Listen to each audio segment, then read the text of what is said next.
사무엘하 1장 1절부터 27절입니다. 오늘은 활의 노래, 다시 세워가는 하나님의 나라라는 제목으로 하나님 말씀 나누겠습니다. 먼저 기도합니다. 사랑하는 주님, 이 시간에 말씀을 묵상할 때 우리가 아버지의 마음을 품고 아버지의 마음을 가지고 이 땅을 살아갈 수 있는 은혜를 허락하여 주옵소서. 다윗에게 허락하신 그 마음이 우리의 마음이 될 수 있도록 축복해 주옵소서. 부탁하며 예수님의 이름으로 기도하옵나이다. 아멘. 오늘 본문 1절은 사울이 죽은 후에라는 단어로 시작을 하고 있습니다. 근데 이 1절은 성경에서 항상 한 시대가 끝나고 새로운 리더가 등장할 때 사용되는 구절이라 이렇게 보시면 됩니다. 그래서 1절에 사울이 죽은 후에 다윗이 돌아왔다라고 하는 이 문장이 여호수아 1장 1절에 보면 여호와의 종 모세가 죽은 후에 여호와께서 모세의 수종 눈의 아들 여호수아에게 말씀하여 이르시되라고 하는 구절과 거의 비슷하다는 것을 우리가 알 수 있습니다. 무슨 얘기냐면 30장에서 다윗이 시글락으로부터 귀환한 사건은 유다의 왕으로서의 귀환하는 상징적인 사건이었다는 것을 1절은 다시 한번 강조를 하고 있는 겁니다. 이제 본문 1절을 보면 새로운 시대, 새로운 리더, 새로운 왕의 통치가 시작되었다는 것을 사울은 죽었고 다윗은 돌아왔다라는 단어를 통해서 강조를 하고 있는 겁니다. 물론 다윗이 남북을 통합하는 왕이 되기까지는 아직 치러야 될 과제가 많이 남아있어요. 그래서 사무엘하 1장부터 4장은 사울이 무너뜨린 하나님의 나라의 꿈과 비전을 다윗이 다시 세워가고 수습하고 백성들을 회복하기 위해서 하고 있는 노력들을 우리에게 들려주고 있습니다. 그리고 사무엘하 5장에 가면 마침내 다윗이 남쪽과 북쪽을 통합하는 이스라엘의 2대 왕이 됐다는 것을 우리가 알게 된다는 거죠. 하지만 더 큰 문맥에서 보면 이 다윗의 귀한 이야기는 단순하게 다윗이 왕이 되기 위해서 돌아온 이야기가 아니라는 거예요. 우리가 사무엘하 1장부터 24장 전체를 여러분은 안 읽었지만 제가 설명을 하면 이렇습니다. 다윗은 진짜 왕이신 하나님의 귀환을 준비하는 세례 요한과 같은 모습으로 이제 이 본문들이 시작되고 있다는 거예요. 왜냐하면 다윗이 5장에서 왕이 된 이후에 제일 먼저 한 게 뭐냐면 시온산성, 즉 다윗성, 우리가 예루살렘이라고 하는 그 도시를 점령하는 일을 합니다. 그리고 6장에서는 바로 하나님의 법궤를 다윗성 예루살렘 성으로 들어오는 것을 봅니다. 그리고 7장에 가면은 내가 하나님의 법궤, 하나님을 위해서 성전을 짓겠다라고 나단 선지자에게 얘기하는 모습을 통해서 다윗이 하나님의 집을 세우고 왕이신 하나님의 궁전을 세워서 하나님이 진정한 왕이라는 것을 선포하려고 하는 것을 보아요. 그리고 사무엘하 24장 마지막에 보면 다윗이 아라우나의 타작마당에서 하나님께 제사를 드리는데 그곳이 결국은 예루살렘 성전이 세워지고 열왕기상 6장에 보면 솔로몬이 거기에 하나님의 성전을 세우는 것까지 이야기가 흘러가는 것을 우리가 보게 된다는 거죠. 결국 종합해 보면 다윗이 지금 이 귀환을 통해서 하고 있는 이 일들은 다윗의 삶의 비전과 꿈이 내가 그냥 왕이 될 거야, 나는 왕이야 라고 하는 것이 아니라 진정한 왕이신 하나님, 그분을 왕으로 온전히 모셔드리는 작업을 하고 있는 게 사무엘하 전체의 이야기라는 것을 우리가 알 수 있단 말이죠. 그러니까 우리는 앞서 사무엘상 4장에서 그리고 31장에서 두 번의 이 카보드, 하나님의 영광이 떠난 사건을 기억합니다. 사무엘 4장에서는 엘리의 아들들과 그 범죄 때문에 법궤가 블레셋 땅에 빼앗겨서 블레셋 땅을 떠돌면서 하나님의 영광이 떠났다는 선포를 듣습니다. 사무엘상 31장은 사울이 죽고 사울의 목이 잘려서 그 목이 블레셋 땅 전체를 순회하면서 하나님의 영광이 다시 한번 떠났다라는 것을 우리가 알게 된다는 거죠. 결국 무슨 말입니까? 다윗이 지금 하고 있는 이 일들은 다시 하나님의 나라를 세우는 작업임과 동시에 하나님의 영광을 다시 회복하기 위한 일을 지금 하고 있다는 것을 우리에게 들려주는 겁니다.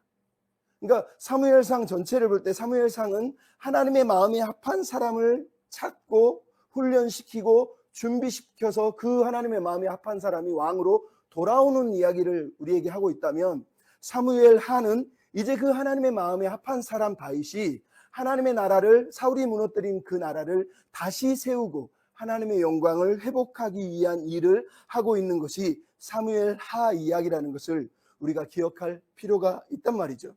그래서 오늘 본문에 나오고 있는 다윗의 행동은 상징적으로 새로운 왕이 된 다윗이 하고 있는 첫 번째 일성이라는 것을 우리가 알게 됩니다. 여러분, 정치인이 하는 첫 번째 일성은 가장 중요하다고 그러잖아요. 가장 먼저 하는 말, 가장 먼저 하는 행동.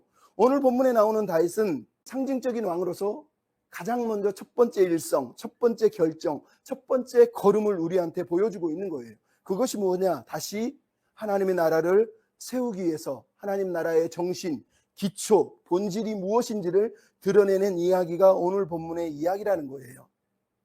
그래서 오늘 본문의 강조점은 다시 하나님 나라를 새롭게 하기 위해서, 그리고 하나님의 영광을 회복하기 위해서, 그러기 위해서 하나님의 백성들의 마음을 하나로 모으고 그들을 치유하기 위한 첫 번째 걸음, 첫 번째 결정 이야기라는 것을 여러분이 기억해야 된다는 거죠.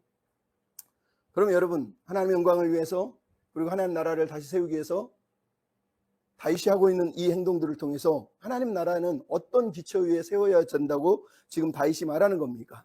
첫 번째는 하나님의 주권을 철저히 인정하는 나라가 되어야 된다는 것을 1장 1절부터 16절은 강조를 하고 있습니다.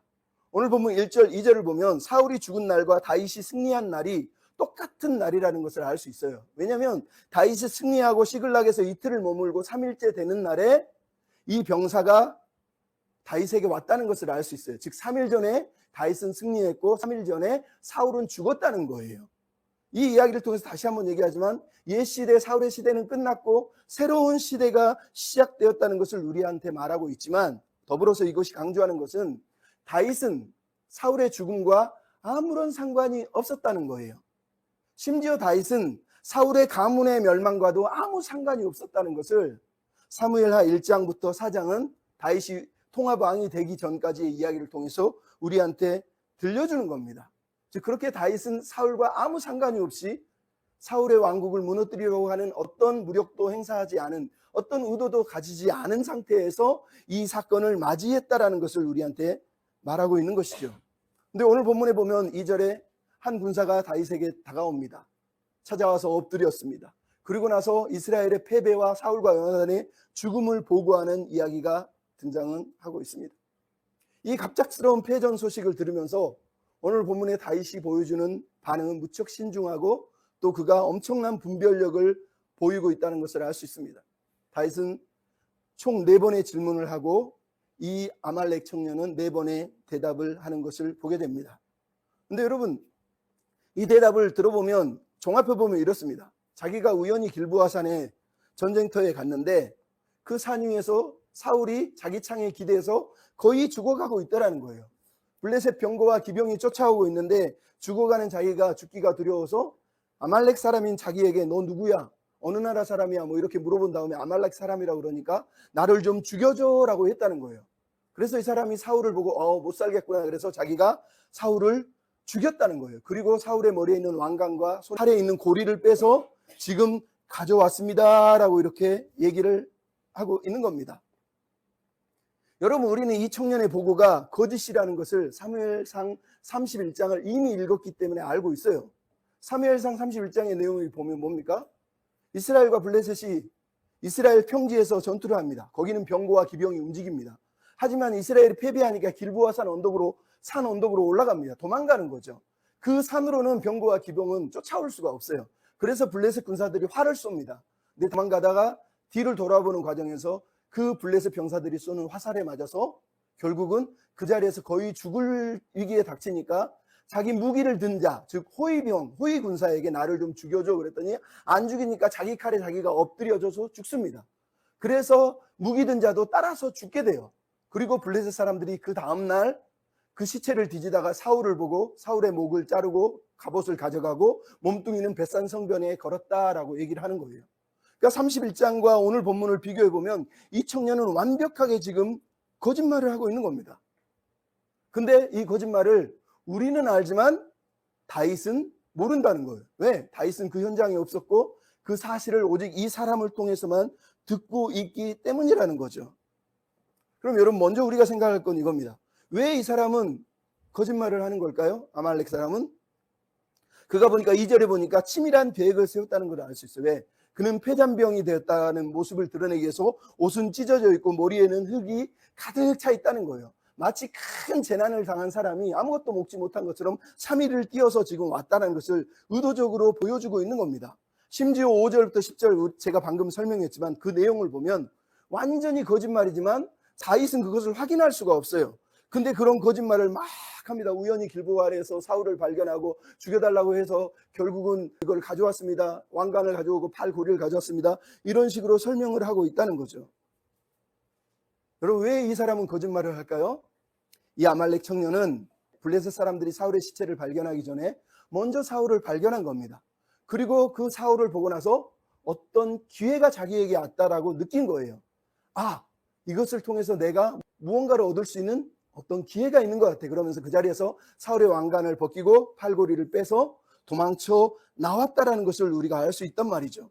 그런 그 사람이 다윗 앞에 제일 먼저 보인 게 2절에 엎드려 절했다라는 것을 얘기합니다. 엎드려 절한다는 것은 왕에게 하는 행위를 지금 하고 있는 겁니다. 그러니까 이 사람은 의도적으로 당신은 왕입니다라고 하는 것을 몸으로 먼저 보여주고 있는 겁니다.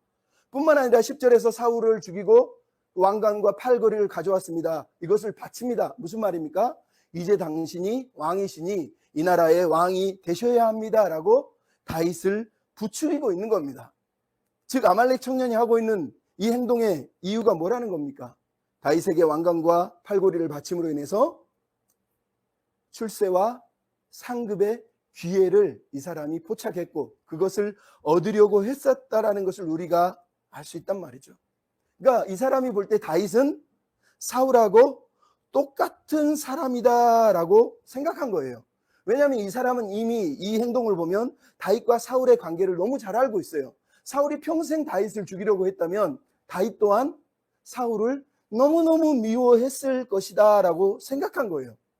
그래서 다윗도 사울하고 똑같고 자기하고 똑같다는 거예요. 나를 미워하는 사람을 죽였다는데, 그리고 왕관을 바치는데 당연히 이것을 받아들이고 잘했어 칭찬해주고 자기에게 상급을 주고 자기를 출세시켜 줄 것이다 라고 생각한 거예요. 이게 바로 이 사람의 모습이에요. 이 아말렉 청년의 모습은 그 당시 사울 시대의 사람을 상징하기도 하지만 오늘 우리 시대를 상징하기도 하는 모습입니다. 왜냐하면 우리는 오직 성공과 출세라고 하는 프레임에 갇혀서 참된 인간의 본성, 인간의 마음에 대해서는 잊어버리고 그냥 출세하고 성공하고 부자 되고 잘 되는 것, 그게 전부라고 믿는 속물적인 근성을 그대로 우리도 가지고 살거든요. 그러니까 남들이 하는 행동을 볼 때도 나랑 똑같을 거야. 저 사람도 결국은 출세하고 싶고 성공하고 싶으니까 저런 행동을 할 거야 라고 하는 기대를 가지고 사람들을 대하는 거예요. 그러니까 모두가 빠른 출세와 성공을 원하고 지름길이 있다면 그것을 택할 것이다 라고 이 사람은 사실은 생각을 하고 있는 거죠. 그런데 이 사람의 문제는 뭡니까? 그가 다윗에 대해서 전혀 모르고 있다는 거예요.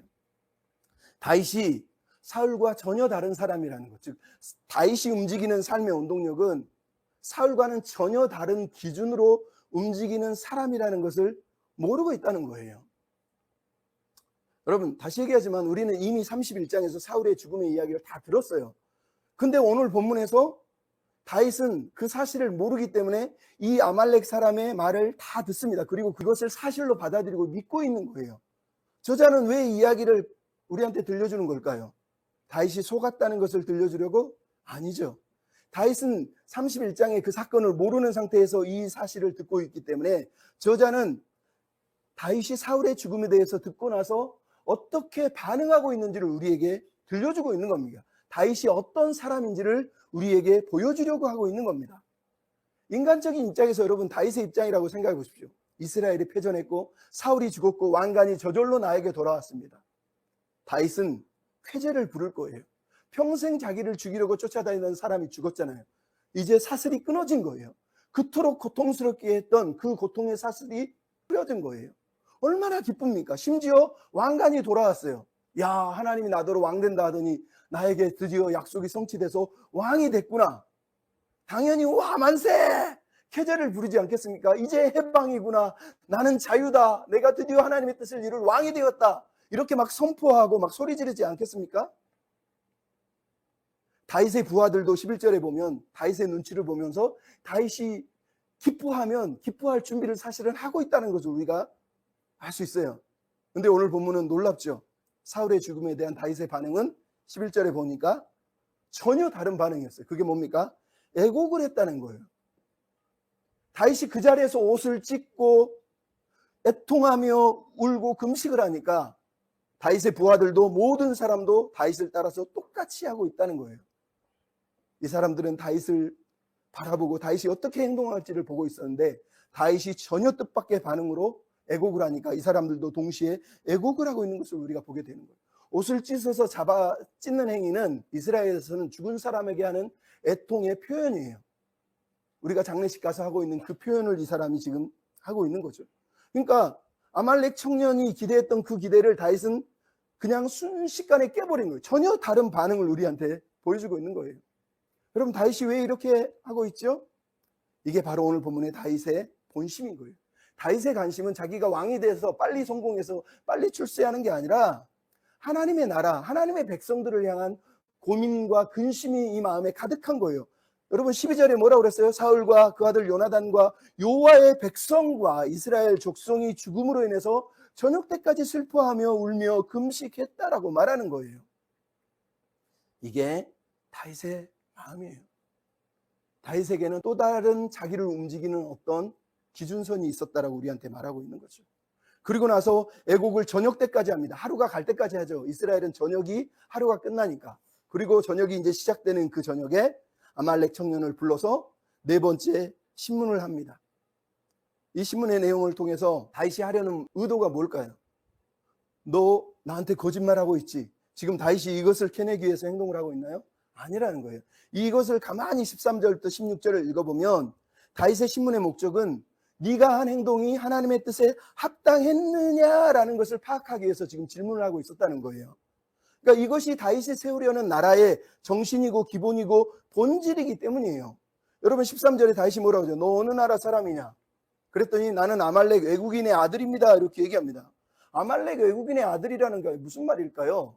여러분, 사울이 통치하던 때는 사울이 자기 나라를 힘과 권력으로 왕성하게 키우기 위해서 싸움 잘하는 용병들, 용사들을 끌어모은 거예요. 그러니까 아말렉 사람이 이스라엘 땅에 이방인이 하나님을 모독하는 이 사람들이 와서 거기서 용병 생활을 하고 자녀를 낳고 살고 있었고, 이 아말렉 아이는 거기 와서 그때 태어났는지 아니면 아버지를 따라왔는지 모르지만 여기서 용병처럼 아버지를 따라서 살고 있었다라고 사실은 우리한테 말하고 있는 겁니다.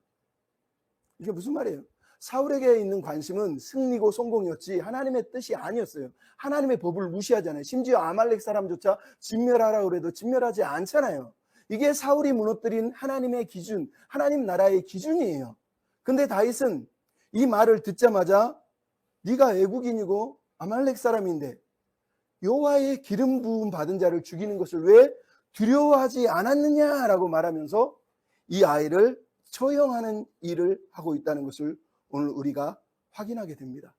제목이 뭐였습니까? 손을 들어 여호와의 기름 부음 받은 자를 죽이는 것을 두려워하지 않았기 때문이다 라고 이렇게 14절은 말을 하고 있는 겁니다. 여러분, 아말렉 사람일지라도 이스라엘 땅에 왔다면 이방인은 이스라엘의 법을 지켜야 됩니다. 이스라엘의 법이 뭐예요? 오늘 본문에서 다윗이 말하는 이스라엘의 기초는 하나님의 기름 부음 받은 자를 함부로 대하지 않고 존중하는 겁니다. 근데 이 아말렉 사람이 하나님 나라의 법도를 깨고 하나님의 기름 부음 받은 자를 죽였다는 거예요. 그것 때문에 다윗이 이 사람을 죽이라고 명령을 했다는 겁니다. 이게 중요한 거예요. 근데 여러분, 우리는 이미 이 이야기를 사무엘상 24장, 26장에서 두 번이나 들었잖아요. 다윗이 사울을 죽일 수 있는 기회가 있을 때마다 옆 사람들이 막 죽이라고 그러는데 다윗이 그때마다 뭐라고 그러죠? 여호와께서 기름 부음 받은 자를 죽이는 것을 금하셨다고 말하는 거예요. 근데 왜 사무엘하에서 이 이야기를 저자는 다시 들려주는 거예요? 왜냐하면 이것이 사울이 무너뜨린 하나님 나라의 기본, 기초였기 때문이에요.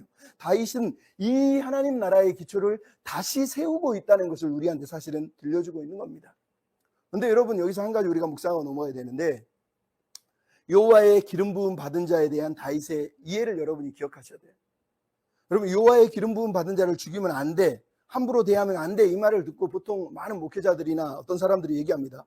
야, 목사는 하나님이 기름 부은 사람이야, 함부로 대적하면 안 되고 무조건 복종하고 무조건 순종해야 돼. 심지어 로마서를 봐봐, 베드로전서를 봐봐, 하나님이 세운 모든 권세에 복종하라고 그랬으니까 이 나라의 지도자한테도 복종해야 되고 심지어 모든 악인 지도자도 복종해야 돼, 이런 식으로 성경을 가르치는 사람이 있습니다. 근데 여러분 다윗은 그런 의도로 얘기한 게 아니에요. 사무엘상 24장 6절에 이렇게 써 있어요. 내가 손을 들어 여호와의 기름 부음 받은 자를 치는 것을 여호와께서 금하셨다. 뭐라고 그랬다고요? 내가 치는 것을 금했다는 거예요. 바로 이어서 26장 9절 10절은 이렇게 얘기합니다. 누구든지 손을 들어 여호와의 기름 부은 자를 치면 죄가 없겠느냐? 여호와의 살아계심을 두고 맹세하노니 여호와께서 그를 치시리니 혹 죽을 날이 이르거나 전쟁에 나가서 그가 죽을 거야 라고 얘기합니다. 여러분 다윗이 하고 있는 이 말의 핵심 뭐예요? 하나는 하나님이 나에게 허락하지 않았다는 거예요. 그래서 내가 그 기름 부음 받은 자를 죽일 수 없다고 얘기하는 겁니다. 그러면 이어지는 두 번째 말은 뭐예요? 누구든지, 이 말 또한 맞아요. 누구든지 하나님이 허락하지 않았다면 여호와의 기름 부음 받은 자를 치면 안 된다는 뜻이에요. 근데 이 말을 오해해가지고 아무도 하나님의 기름 부음 받은 자가 나쁜 놈이고 악한 짓을 하고 불의를 행해도 대적하면 안 되고 무조건 복종해야 되고 무조건 순종해야 돼. 이렇게 읽으라고 이 본문이 우리에게 말하고 있는 게 아니에요.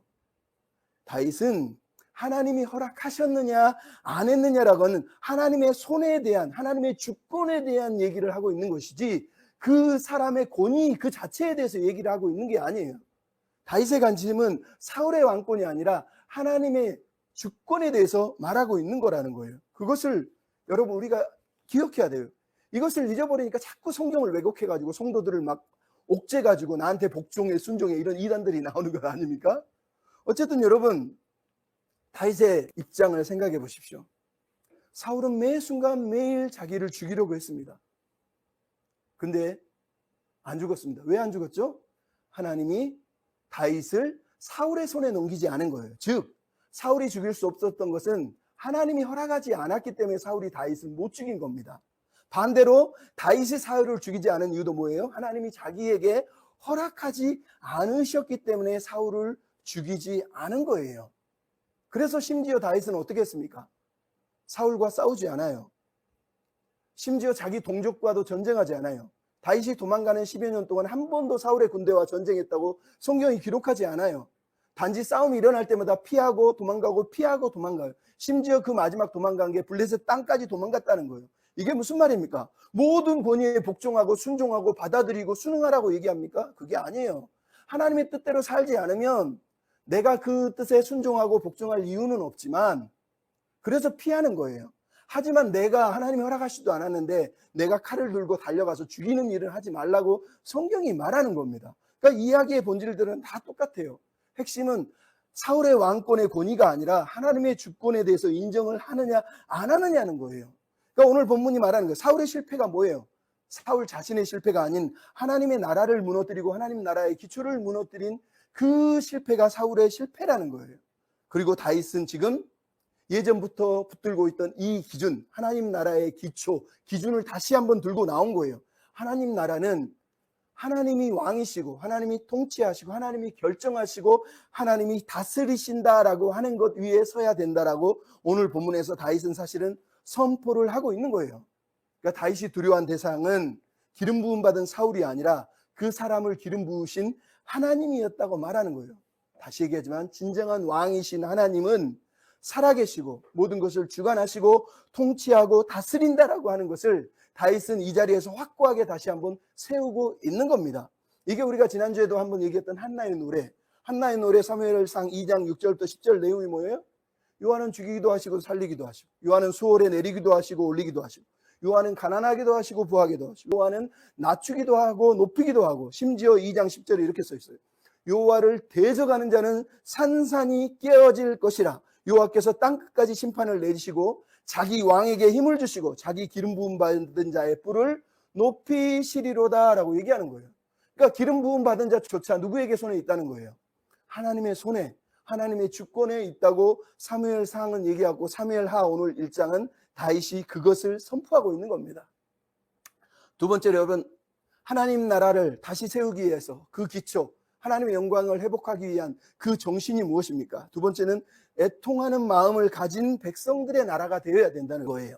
그게 여러분 1장 17절부터 27절에 있는 내용이에요. 여러분 다윗은 이스라엘의 패배와 전사 소식을 듣고 하루 종일 애곡을 한 이후에 아말렉 청년을 처형했습니다. 그리고 나서 오늘 본문은 사울의 시체는 없지만 사울을 위해서, 요나단을 위해서, 그리고 이스라엘 백성들을 위해서 장례를 치르고 있습니다. 근데 이 장례식을 뭐 하고 있습니까? 다윗이 애가를 지어서 불렀다라고 얘기합니다. 슬픈 노래, 애가예요. 근데 이 노래의 제목이 뭐라고 그랬죠? 18절은 활 노래, 활의 노래다라고 이렇게 제목을 지었다라고 얘기합니다. 여러분, 왜 제목을 활 노래라고 지었을까요? 많은 의견이 있습니다. 하나는 사울이 죽을 때 활에 맞아서 죽거든요. 또 하나는 요나단이 다윗과 언약을 하고 다윗을 살려주기 위해서 증표로 활을 쏘잖아요. 그리고 화살을 쏘면서 앞에 있다, 뒤에 있다 그러면서 다윗을 도망갈 수 있도록 언약을 맺으면서 도와주던 사건이 사무엘상 20장에 나온단 말이죠. 그래서 활 노래라고 그러고, 또 하나는 베냐민 지파가 원래 활을 잘 쏘는 지파예요. 그래서 베냐민 지파를 기리기 위해서 활 노래다 이렇게 얘기하는 사람들도 있습니다. 종합해 보면 저는 이렇게 얘기합니다. 오늘 본문 이 활 노래는 22절에 보면 요나단의 활이여 라고 하는 단어가 아예 구체적으로 등장을 하고 있다는 걸 알고 있어요. 즉 이 활 노래는 요나단과 관계가 있는 노래라는 것을 여러분이 먼저 생각해야 됩니다. 나중에 그것을 설명을 하려고 하는데요. 중요한 건, 이 본문에서 중요한 건 다윗이 지금 18절에 뭐라고 그럽니까? 애가를 지어서 유다 족속들에게 가르치라고 명령을 했다라는 거예요. 자기 혼자 울면서 시를 낭송하고 막 애통해한 게 아니라 이 노래를 유다에 있는 모든 족속들이 다 부를 수 있도록 가르치라고 명령을 했다는, 즉 함께 애가를 부르자, 함께 애통하자, 함께 울자라고 했다는 거예요. 여러분, 이건 어떤 면에서 아주 뜻밖의 결정이에요. 앞에서도 뜻밖이지만 오늘 본문도 뜻밖이죠. 사울은 이미 전사했습니다. 근데 사울의 군대 장관인 아브넬은 살아있습니다. 또 사울의 아들인 이스보셋도 살아있어요. 아브넬이 이스보셋을 왕으로 세워서 북이스라엘의 왕으로 다시 옹이해서 사울의 왕국은 여전히 유지될 텐데, 다윗이 지금 해야 될 게 뭡니까? 당장 수습해야 될 첫 번째 과제는 잔당들을 없애는 겁니다. 그죠? 사울의 부하들과 사울의 씨를 말리는 거예요. 그게 다윗이 해야 될 첫 번째 임무란 말이죠. 우리식으로 생각하면 그렇다는 거예요. 그런데 오늘 본문의 다윗은 뭐 하고 있습니까? 세상 사람들이 택하는 뻔한 결정을 하지 않고 있어요. 전혀 다른 결정을 한단 말이죠. 그러니까 다시 한번 다윗에게 중요한 건 왕권을 빨리 차지하고 서둘러서 성공하는 게 아니라는 것을 얘기하는 거예요. 왜냐하면 그가 세우려는 나라는 내 나라가 아니라 하나님의 나라, 하나님의 영광의 나라, 하나님의 백성들의 나라라는 것을 다윗이 알고 있기 때문이에요. 여러분, 사람 사는 세상에서 필요한 것은 죽이고 빼앗고 탈취하고 성공하는 게 아니에요. 함께 살아가는 거예요. 함께 살아가려면 어떻게 해야 돼요? 누군가의 아픔에 공감하고, 함께 울어주고, 함께 아파해주고, 함께 보듬어주고, 정서적으로 함께함을 통해서 함께 사는 길이 열리는 거예요. 그럴 때 함께 기뻐할 수도 있는 겁니다. 왜냐하면 하나님의 나라는 강자들의 나라, 부자들의 나라, 성공한 자들의 나라가 아니에요. 성경에서 하나님의 나라는 언제나 약한 자들의 나라, 십자가의 나라예요. 무력으로 통치하지 않고 타인에게 죽임당하신 예수 그리스도처럼 그런 십자가의 나라, 약한 자들의 나라라는 것을 다윗은 너무나 잘 알고 있는 거예요. 그래서 이 국가적인 재난을 당했는데 다윗이 얼렁뚱땅 덮어버리고 그냥 교통사고로 당한 거야. 그럼 무시하면서 빨리 성공해야 돼 그러면서 막 자기 성공하기 위해서 뛰어간 게 아니라, 오늘 본문의 유다 모든 사람들에게 함께 울고 함께 애통하고 함께 노래하자 그러면서 이 애가를 가르치라고 얘기한 거예요. 여러분, 타인의 죽음을 무시하고 남의 아픔에 눈 감고 남의 고통을 조롱하는 그 삶에는 결코 세상도 아름다워지지 않고 하나님도 기뻐하지 않는다는 것을 여러분 기억해야 돼요. 12절에서 시글락에서 돌아와서 시글락 사람들과 함께 사울의 죽음 앞에, 요나단의 죽음 앞에 애곡했던 이 사람이 이제는 유다 모든 사람들에게 이 애곡을 가르치라고 말하고 있는 이유가 뭡니까? 다윗이 슬픔을 아는 사람, 애통을 아는 사람, 질고를 아는 사람이라는 뜻이에요. 여러분, 이사야 53장 3절에 예수님을 뭐라고 그러죠? 그는 멸시를 받아 사람들에게 버림받았으며 간고를 많이 겪었고 질고를 아는 자라. 여기서 질고가 뭐예요? 우리 인생의 질고, 질병, 고난, 슬픔, 아픔을 얘기하는 거예요. 예수님이 이 땅에 오셔서 메시아가 된 첫 번째 조건이 질고를 아는 자예요. 즉 애통해야 할 줄 알고 슬퍼할 줄 알고 남의 아픔에 공감하실 줄 아는 분이다라고 성경이 얘기하는 거예요. 심지어 하나님은 어떻습니까? 시편 51편 17절 하나님이 구하시는 제사는 상한 심령이라. 하나님이여 상하고 통회하는 마음을 주께서 멸시하지 아니하시리이다. 여러분, 이게 하나님이 원하시는 마음이에요. 오늘 본문의 다윗은 질고를 아셨던 예수님처럼, 상하고 통회하는 자를 아셨던 하나님처럼 그렇게 애통하는 자로 우리 앞에 서 있는 거예요. 다윗은 하나님의 나라가 이런 나라가 되기를 원하는 겁니다. 애통의 영성을 회복해서 함께 울고 함께 아파하고 그렇게 함께 하나님의 나라를 세워가길 원하는 거예요. 그래서 여러분, 이 애가는 단순하게 사울과 요나단만 얘기하지 않고 오늘 본문을 보면 12절이나 19절은 이스라엘을 얘기하면서 이스라엘 모든 백성들이 함께 아파야 될 재난이었다. 사울도 요나단도 결국은 하나님의 백성이었다. 12절에 얘기한 그 하나님의 백성, 여호와의 백성이었음을 다시 한번 강조하고 있는 겁니다. 그러니까 여러분, 나는 안 죽었으니까, 나는 살았으니까 난 괜찮아, 나만 행복하면 되지, 이런 마음을 갖기를 원치 않는 겁니다. 큰 죽음 앞에는 함께 아파해야 된다고 말하는 거예요. 나아가서 이 애통은 사울과 요나단에 대한 애통이라는 것을 무려 4번이나 19절, 22절, 25절, 27절에 얘기하죠. 두 용사가. 근데 흥미롭게도 이 애가에는 특히 사울에 대한 평가, 요나단에 대한 평가가 들어있는데 긍정적인 부분만 들어있습니다. 부정적인 내용이 없어요. 우리는 사울이 얼마나 악한지, 다윗을 죽이려고 얼마나 나쁜 짓을 했는지, 제사장을 무려 80명을 죽였는지를 다 들었는데 오늘 본문의 다윗은 이 사울을 평가하면서 아주 긍정적인 평가만 합니다.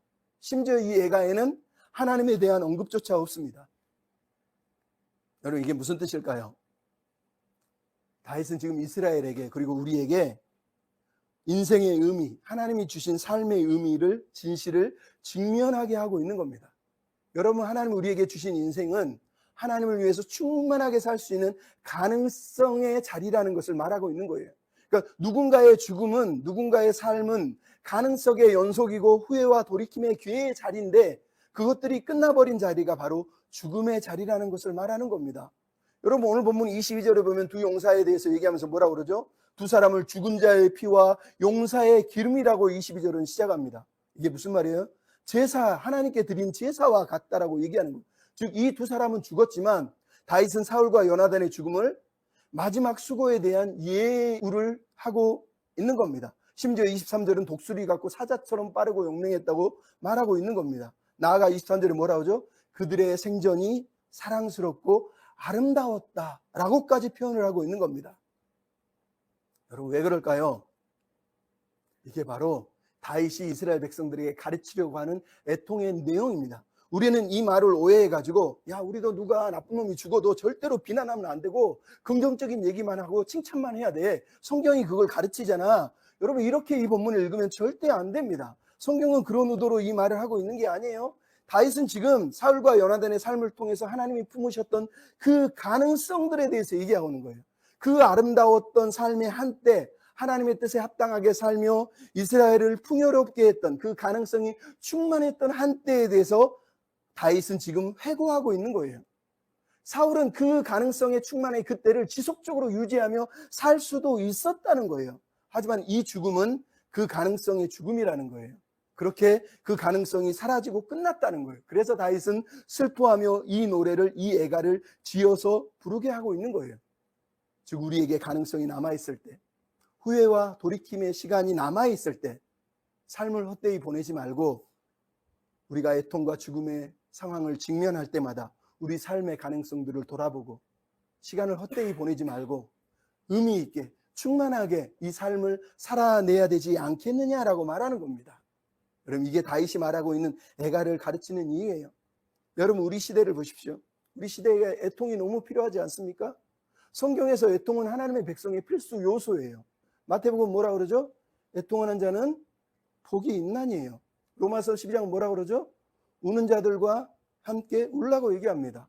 아까 시편 51편 뭐라 그러죠? 하나님은 마음이 상하고 통회하는 자들을 가까이 하신다고 성경이 말하는 거예요. 근데 우리 시대는 어떻습니까? 교회는 어떻습니까?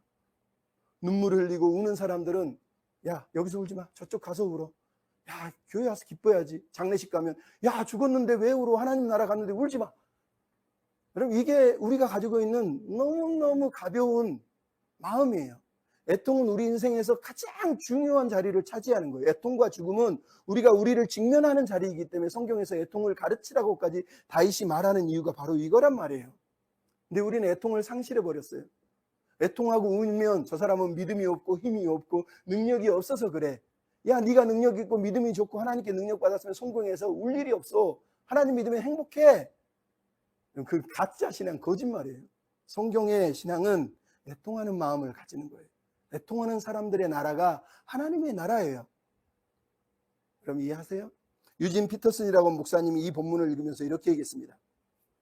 애가를 가르치라는 다윗의 명령은 이것이 우리의 삶의 일부가 되게 하라는 것이다. 이 비탄을 가르치라. 사루의 저기와 요나단의 사랑을 어떻게 대해야 하는지를 가르치라. 미움 때문에 당하는 고통과 사랑 때문에 겪는 고통이 함께 어우러져 만들어내는 고통의 이 거대한 리듬을 어떻게 다루어야 하는지를 서로에게 가르치라. 그리하여 우리의 삶이 그 고통들로 인해 빈곤해지는 것이 아니라 오히려 더 깊어지도록 말이다.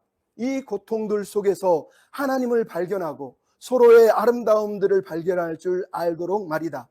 그렇게 해서 우리는 죽음을 비롯한 인생의 여러 상실을 하나님의 주권이라는 맥락 속에서 다룰 줄 아는 그런 공동체를 이루어 가야 한다. 이렇게 얘기한 거예요. 이게 오늘 본문의 다윗이 하고 있는 일입니다. 고통과 슬픔을 직면하고 우리가 잃은 것이 무엇인지, 우리가 회복할 것이 무엇인지를 깨닫는 자리가 바로 이 애통의 자리, 죽음의 자리이기 때문이에요. 마지막으로 여러분, 그러면 다윗이 회복하려는 하나님 나라, 그 영광의 자리는 무엇입니까? 하나님의 영광을 드러내는 사람들의 나라가 되어야 된다는 거예요.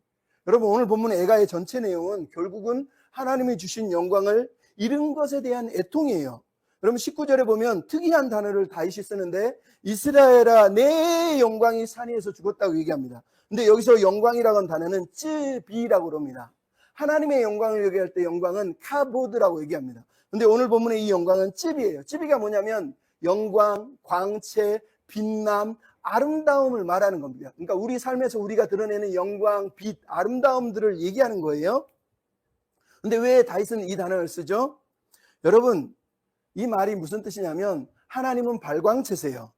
우리는 반사체예요. 그러니까 하나님의 영광의 빛을 우리에게 비치면 우리가 그 영광의 빛을 받아서 세상에 그 빛을 비치우는 반사체를 말하는 거예요. 쯔비가 바로 이 반사체예요. 그러니까 하나님은 카보드의 영광을 우리에게 비추면 우리는 쯔비의 영광으로 세상 앞에 하나님의 아름다움을 증거하는 그런 삶을 살도록 하나님이 허락한 영광이 바로 쯔비예요. 그러니까 아까 우리가 봤잖아요. 사울이 한때 사울과 요나단이 아름다웠고 사랑스럽다 했던 이 삶의 모습이 바로 이 쯔비를 말하는 겁니다. 그러니까 지금 이 애통에서 다윗이 애통해하고 있는 게 뭐예요? 사울이 이 영광을 훼손했고 잃어버렸다는 거예요. 그 영광을 다윗은 다시 회복시키고 싶은 거예요. 그래서 말하는 거예요. 이 영광의 의미가 첫 번째는 뭐예요? 두 용사, 19절, 25절, 27절에 오라 두 용사가 즉 사울과 요나단의 쯔비의 시간이 끝났다. 즉 하나님의 영광을 드러내는 시간이 끝났다는 얘기를 하고 있는 거예요. 다윗이 아파하고 있는 이유가 바로 그겁니다. 오늘 20절에 뭐라고 그러니까 사울과 요나단의 죽음을 가드에도 알리지 않고 블레셋 사람에게 알리지 말아서 블레셋 딸들이 할례 받지 않은 자의 딸들이 개가를 부르고 즐거워하지 않게 하라고 얘기합니다. 여러분 할례 받지 못한 자가 무슨 뜻이에요? 이방인 하나님을 모르는 사람을 얘기해요. 그래서 사무엘상 17장에서는 다윗이 골리앗을 보고 분노할 때 이런 말을 합니다. 이 할례 받지 않은 블레셋 사람이 누구기에 하나님의 군대를 모독하느냐라고 얘기할 때 다윗이 이 단어를 씁니다. 사무엘상 31장 4절은 사울이 죽을 때 나를 할례 받지 않은 자에게서 죽도록 내버려 두지 마. 내가 모욕을 당할까 두려워라고 말합니다. 즉 이스라엘 사람들에게 할례 받지 않은 자들에게 죽거나 할례 받지 않은 자들의 승리는 뭐라는 거예요? 수치고 모욕이라는 뜻입니다. 근데 이 수치와 모욕이 누구의 수치와 모욕이라는 거예요? 자기의 수치와 모욕만이 아니라 발광체이신 하나님의 영광을 가리는 그런 의미의 수치와 모욕, 즉 하나님의 영광을 가리는 수치라고 성경이 말을 하고 있는 겁니다. 그러니까 오늘 본문에 이 영광이 죽었다라는 말은 하나님의 쯔비를 드러낼 수 있는 시간이 끝났다는 거예요. 사울의 그 어리석음 때문에 이스라엘이 패배했기 때문에 하나님의 영광이 가리워졌다라고 첫 번째 얘기하는 겁니다. 두 번째는 이 영광은 요나단의 영광입니다. 이 영광은 끝난 영광이 아니라 쯔비, 즉 영광의 모범이 된 사람 요나단에 대해서 이 노래가 사실은 초점이 맞추어져 있어요. 여러분 19절 한번 보시고 25절 보세요. 19절 뭐라고 돼 있죠?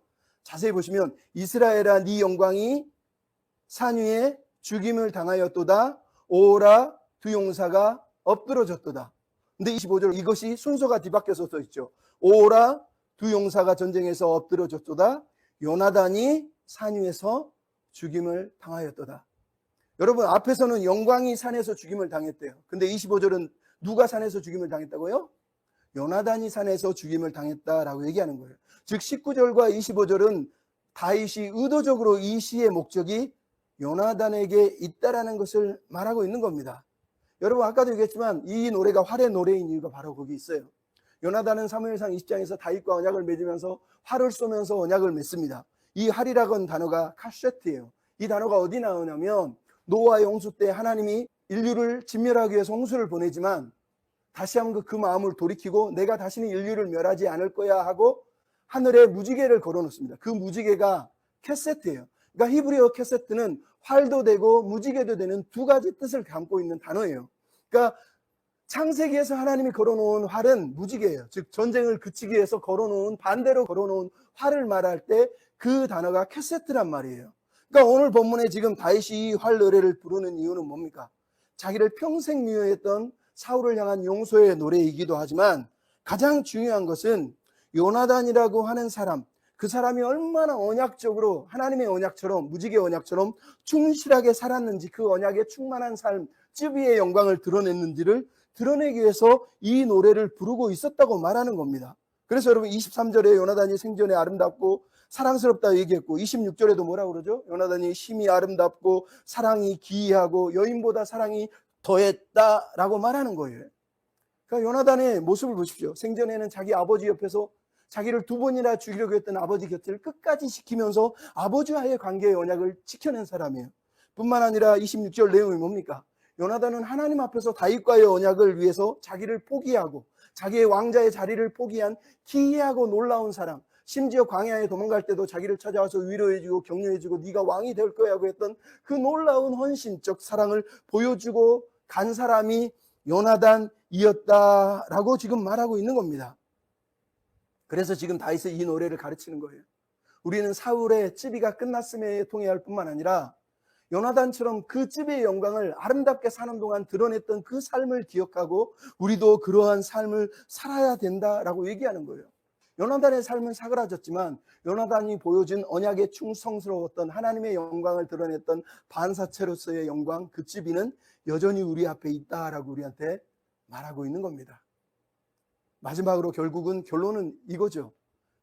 오늘 본문에 나온 영광은 하나님의 영광이라는 거예요. 19절에 나오는 영광은 아까도 얘기했지만 하나님이 사람들에게 부여한 허락한 영광입니다. 근데 이 영광의 본질은 결국은 반사체가 아니라 발광체인 하나님의 영광을 드러내는 것이라고 제가 말씀드렸잖아요. 그러니까 우리가 쯔비를 노래하고 쯔비의 삶을 찬양하는 이유는 하나님의 영광을 드러내기 위한 거예요. 제가 앞에도 설명했잖아요. 사무엘상은 4장에서는 엘리의 아들들이 죽자 이가봇 하나님의 영광이 떠나버립니다. 사무엘상 31장은 사울의 목이 블레셋 땅을 떠돌면서 법궤처럼 돌아다니면서 하나님의 영광이 떠나버린 겁니다. 다윗은 지금 그것을 애통해하고 있고 다시 그 영광, 하나님의 영광을 회복하기 위해서 우리에게 쯔비, 즉 우리에게 허락하신 하나님의 영광을 드러내는 반사체로서의 아름다움, 광채, 빛남, 삶의 아름다움들을 우리가 드러내며 살아야 된다. 그럴 때 하나님의 영광이 회복된다라고 지금 다윗이 말하고 있었다는 거예요. 그러니까 여러분 오늘 본문에 나오는 애가의 목적은 이겁니다. 이스라엘이 드러낼 진짜 영광은 우리의 쯔비의 영광을 통해서 하나님의 영광을 온전히 드러내는 거예요. 즉 하나님 그분이 우리의 영광이 되도록 하는 것이다 라고 말하는 거예요. 그리고 이것을 정확하게 얘기한 게 이사야 4장 2절에 보면 이렇게 나와 있어요. 그날에 여호와의 싹이 쯔비 즉 아름답고 카보드 영화로울 것이다.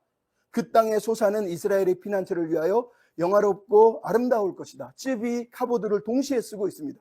즉 여호와의 싹이 누굽니까? 나중에는 메시아지만 지금 본문에서는 이스라엘 백성들을 말하는 거예요. 하나님의 백성들이 쯔비의 삶을 통해서 카보드의 영광을 하나님께 올려드리면 그 땅 또한 모든 사람 또한 쯔비와 카보드의 영광을 드러낼 것이다 라고 이사야가 그렇게 표현을 한 겁니다. 근데 여러분 이사야 28장 1절부터 3절은 또 다른 내용이 나옵니다. 에브라임의 술 취한 자들의 교만한 면류관, 그 영화의 면류관은 세잔하는 꽃 같을 것이요. 할 때 이 영화가 즙입니다. 28장 3절도 에브라임의 술 취한 자들의 교만한 면류관이 그 영화가 쇠잔하여 꽃처럼 될 것이다. 또 한 번 얘기합니다. 여기도 즙입니다. 즉 교만해서 내가 내 자랑, 내 성공, 내 출세, 자기를 드러낼 때 그 즙이가 결국은 꽃처럼 쇠잔해서 멸망할 거라는 거예요. 그게 하나님이 우리를 보시고 아파하시는 아픔의 이유라는 거예요. 그러면서 이사야 28장 5절 결론을 이렇게 냅니다. 마지막 날 그날에 만군의 여호와께서 자기 남은 백성에게서 즙이 영화로운 면류관이 되실 것이고 아름다운 화관이 되실 것이다. 하나님이 진짜 영광의 즙이가 되실 것이다 라고 이렇게 이사야가 노래를 한 겁니다. 여러분 이게 오늘 본문의 얘기예요. 하나님은 우리에게 여호와의 싹처럼 아름다운 즙이로서 하나님의 카보드를 드러내기를 원하는 거예요. 그러다 보면 우리가 들고 있는 이 즙이가 내 것이 아니라 하나님의 것이구나. 우리는 하나님의 영광을 드러내는 존재였었구나 라는 것을 고백하는 자리까지 가는 게 다윗이 세우려는 하나님의 나라, 이사야가 꿈꾸던 하나님의 나라, 그리고 우리가 오늘 이 땅에서 하나님의 영광을 회복하기 위해서 살아내야 될 삶의 모습이다라고 오늘 본문이 우리한테 말하는 겁니다. 여러분 올토 브리그민이라고 하는 분의 글을 읽고 마치려고 하는데 좀 길지만 들어보십시오.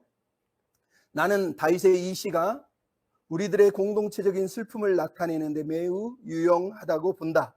우리는 이미 이와 같은 슬픔의 역량을 거의 잃은 상태다. 우리는 특히나 권력에 너무 몰두하였고 지속적으로 편향적인 성향으로 기울어져 있으며 통제라는 이념의 체면에 걸려 이와 같은 슬픔을 허용할 어떤 틈새도 우리 삶에 허용하지 않았다. 그런 우리에게 이 본문은 곤란한 질문을 던진다. 무엇이 우리 주변에서 삶의 슬픔과 손실을 주목하게 하는가? 우리는 어떻게 자기 기만에 가려진 잔인성이 득세하고 있음을 인식할 수 있는가? 언제쯤에나 우리는 죽음이라는 이 잔인한 힘에 우리가 얼마나 심각하게 짓눌려 있는가를 말할 수 있을까? 오늘 본문의 다윗은 슬픔 속에 철저히 벌거벗은 사람으로 있는데 이 슬픔은 하나님의 백성들의 슬픔이기도 했다. 다윗은 왕을, 형제를, 대변인을 잃은 슬픔 속에서 우리 모두가 다 같이 잃게 된 그리고 잃게 될 손실이 있음을 알았다. 비록 패배했음에도 침묵은 없었다. 다윗은 죽음의 침묵을 넘어서지 못한 그곳에서 이스라엘의 상처를 인식하였고 그 실패를 포용함으로써 결과적으로 그 손실까지 넘어설 수 있는 길을 찾고 있었던 것이다. 이렇게 오늘 본문을 해석했습니다. 다윗은 지금 그 길을 모색하고 있었고 이제 그 길을 열어 젖히고 있는 겁니다. 그 길은 우리가 온전한 광채, 쯔비의 삶을 통해 하나님을 영화롭게 해드리고 하나님께 영광을 드러내는 삶이다 라고 말하는 겁니다. 이것이 우리가 다시 꿈꿔야 될 나라, 다윗이 다시 세우려는 나라, 그리고 하나님이 다시 꿈꾸시는 나라예요. 여러분 이 말씀을 기억하고 여러분의 삶에 하나님의 주권을 인정하고 애통하는 자들과 함께 애통해야 하며 하나님의 영광의 찌비로서 아름다운 광채를 삶 속에서 드러내며 하나님의 선하심을 나타내는 그런 저와 여러분이 다 되시기를 주님의 이름으로 축복합니다. 아멘.